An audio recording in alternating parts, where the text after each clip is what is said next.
యుగాంతానికి ప్రతీక ఈ చివరి స్తంభం. అద్భుతమైన దేవాలయం ఇది. కేదారేశ్వర స్వామి దేవాలయం. ఇక్కడ మీరు చూస్తున్న అపురూపమైన ఇంకా అద్భుతమైన కట్టడం. ఇది మహబూబ్ నగర్ లో హరిశ్చంద్ర కోటలో ఉన్న కేదారేశ్వర స్వామి వారు. ఈ మందిరం పైన ఉన్నది ఒక పెద్ద బండరాయి.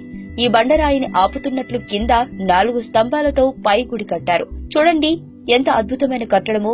ఇది ఎప్పుడు నిర్మించారో ఎవరికీ తెలియదు, కానీ అతి పురాతనమైన కట్టడం ఇది. కానీ 4 యుగాలకి సంకేతాలుగా 4 స్తంభాలున్నాయి. ఒక్కో యుగానికి ఒక్కో స్తంభం విరిగిపోతుంది.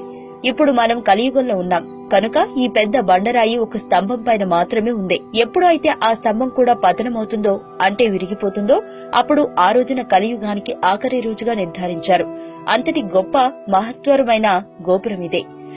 మరో గొప్ప విషయం ఏంటంటే ఈ గుడి 4 గోడల నుండి నీరు ప్రతిరోజు వస్తూనే ఉంటుంది.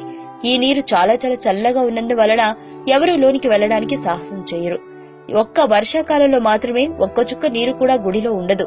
వేసవి శీతాకాలంలో 5 అడుగుల ఎత్తున నీరు ఉంటుంది. వర్షాకాలంలో చుక్క నీరు కూడా ఉండకపోవడం గమనార్థం. అంతా మహాశివుని లీల.